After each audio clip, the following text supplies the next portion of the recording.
En Éthiopie, la badine a remplacé les fusils. Si Addis Abeba est encore le théâtre de quelques manifestations sporadiques d'étudiants qui conspuent le nouveau Premier ministre, une apparence de calme est revenue. Sous le regard nonchalant d'un vieux lion, emblème vivant du pays, l'Éthiopie tente de retrouver un rythme normal de vie après 16 jours d'une crise qui a ébranlé ses fondations. Et les délégués des provinces sont revenus saluer l'empereur au palais. Après le soulèvement de l'armée qui réclamait la démission du gouvernement, les manifestations d'étudiants qui ont fait plusieurs morts, la nomination d'un nouveau Premier ministre, la grève générale qui a paralysé le pays, la situation est latente à Addis Abeba.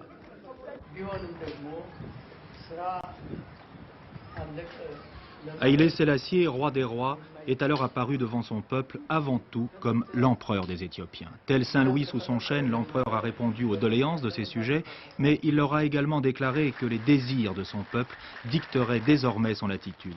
Par cette phrase historique, l'Éthiopie a alors compris qu'elle venait de franchir une étape spectaculaire dans son histoire millénaire.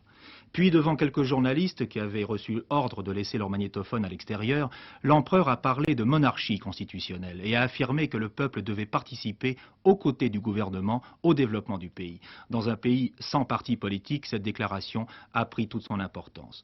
Mais l'essentiel reste le rôle du Premier ministre, M. Makonnen, qui devient responsable devant le Parlement. Grâce à Dieu, maintenant la situation se calme, malgré le fait qu'il y a toujours des problèmes.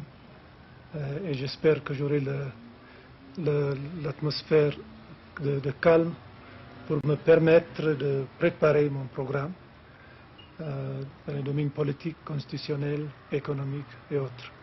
Moi, je suis toujours optimiste pour l'Éthiopie parce que je sais que l'Éthiopie a beaucoup de réserves, de talents et de l'intelligence naturelle de la part de son peuple. Je ne suis pas trop alarmé par les difficultés que nous sommes en train de rencontrer maintenant. Nous avons une très longue histoire. Et pendant notre histoire, dans l'histoire, nous avons passé beaucoup de problèmes, peut-être plus graves qu'aujourd'hui. Et je suis optimiste. Je crois que nous allons survivre ces jours très difficiles pour le pays et que l'avenir pour l'Éthiopie serait comme le passé, un avenir de grandeur et de progrès. Vous estimez que cette réforme constitutionnelle, ce projet, est une phase capitale pour l'Éthiopie? Je crois que c'est une phase capitale, c'est très nécessaire parce que ça correspond au désir du peuple. Je crois que Sa Majesté a montré comme toujours sa sagesse par le fait qu'elle a été prête à donner à proclamer ces changements de la Constitution. Je crois que je considère ça comme l'un des œuvres historiques de Sa Majesté dans sa vie qui est pleine d'histoire et pleine de grandeur.